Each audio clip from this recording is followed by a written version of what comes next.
3, 2. Welcome to Sin City Live. My name is Cynthia Hickenbottom, and this is my city. Roll call from the Bronx to Brooklyn, Manhattan to Queens, and you to Staten Island. You are my citizens. Thank you again for taking time out of your thriving lives to meet with us again here on Sin City Live. Sin City has a steadily increasing population of diverse and interesting citizens who want to meet you. Today I want to introduce you to a new citizen who has an extensive bio. Teacher, writer, producer, actor, director of several plays, spoken word performer. Woo! Well, let him discuss the rest, and perhaps we'll entice him to perform. Sin City citizens, please welcome our newest Sin City Live citizen, Mr. Tony Vozzo. Thank you very much for having me on Thanks the show. for being here, Tony. How you doing today? I'm doing fine, thank you. Yourself? Good. So let's get started. Now, I want you to tell me the most interesting thing that you would be able to tell my Sin City citizens about yourself. That I'm a survivor, I'm a doer, and I use my adversity as a tool to be where I am today. Wow. That's what everyone needs to do. Mm-hmm. So what type of adversities have you faced? Well, physical things, several operations as a young child. I was a member of a street gang, very notorious street gang, and everyone fell to heroin, abusive spouse that got married too soon, extremely talented people, young people, musicians, actors, who all felt the grace due to that. Right. I always had a dream. I knew when I was 5 years old that I wanted to be somebody, something special, somebody people could look up to, and someone to gain and give respect. Right. And I'm sure that's reflected in your music. Yes. And your poetry. Yes, exactly. But first, before we get to that, how about you tell us about your extensive education? It's very impressive. Well, early in my life, when I got away from the street, I went into the community centers and developed theater workshop for churches, community centers, prison system, using the arts as a tool for young people and young adults to stay drug-free in school, to pursue career goals and guidelines. And it was a very successful program. It lasted about 7 or 8 years, and that's basically the teaching I did. Most of the individuals went back to school, drug-free, just became very good citizens, three-dimensional citizens, good fathers, good mothers. Some became actors, some became writers, and that's my trophy. That's my Hollywood, to see them shine, to see them become something in their life. So is this part of the Atlantic Avenue Yes, Community Theater? it's part of the Atlantic Avenue Theater Group. And under the direction of Mary Jane Miller, she's no longer with us, who gave me the opportunity because she saw that I had a good rapport, and being that I was living the life these kids lived, I had a better understanding of how to get them to do the things they needed to do to be successful. And then I went into Kyla Warren Street Community Church and Center, also in Brooklyn, and Gowanus Project. And I taught a workshop there, and we became the best theater workshop in the 5 boroughs.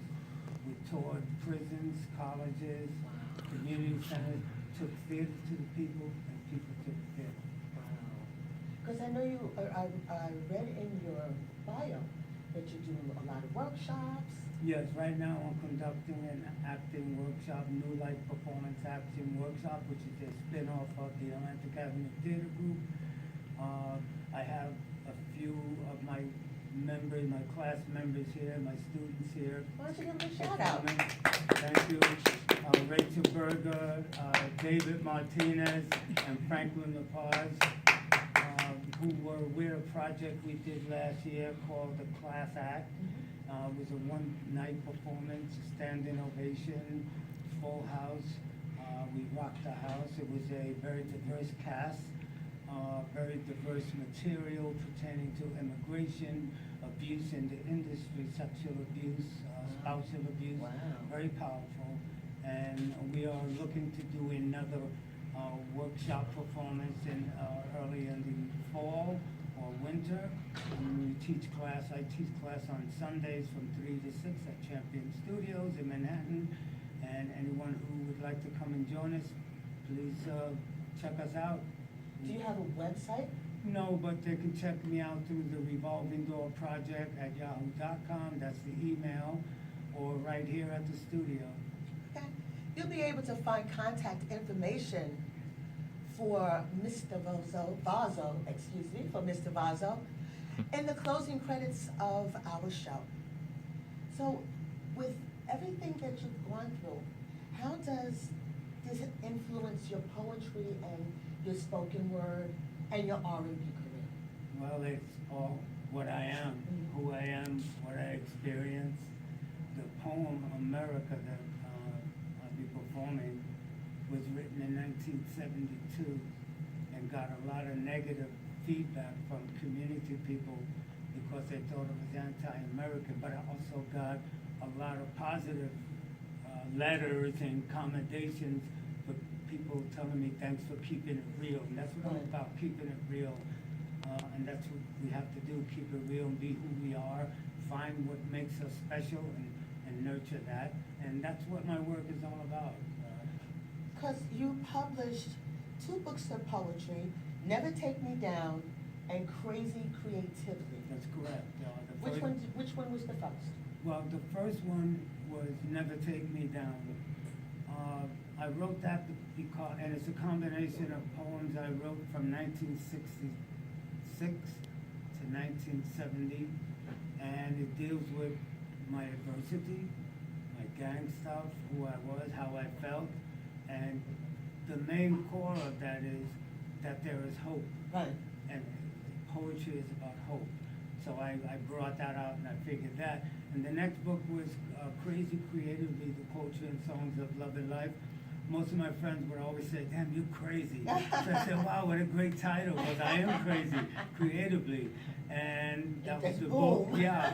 And America that I'm going to perform for you guys is in that book of poetry. And it's also on my CD, TV and the Spotlight, which is a combination of R&B and spoken word. And I am who I am, and my work speaks for itself. It's real. Although a lot of the material was written then, there's some material that was written recently and so forth, but the material I wrote yesterday is so relevant to today because the world is in chaos. Right. And that's basically it. Okay, now you have performed on TV. I mean, HBO Oz, Law and Order, The Sopranos, The Wire. Tell us about your stage performances. Well, I've done a lot of different stage projects. La Gota Fria, I played a blind character who has cancer and his wife died from cancer, and it was written by Anna Cononi, I believe. If I'm saying that name wrong, I apologize. I've also did a play called Martin about a young man who's molested in church and comes back later on in his life to expose the pastor, and it was written by Terry Ballard and Kenneth Crutchfield, who are enormously talented people. And I've done a lot of different projects. A project of my own, the Revolving Door Project, a play on developmental disabilities, which I wrote, direct, produced it, and starred in it as a character I was working with in an institution for developmentally disabled. My first play was called Walls of the Ghetto, and it was done by the members of the Atlantic Avenue Theater Group. It was about addiction and going back to school and getting an education and cleaning yourself up. So now, you promised that you would perform for us. Yes.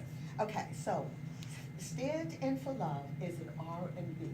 Yes. Okay, and then you're going to do America, which is a poetic.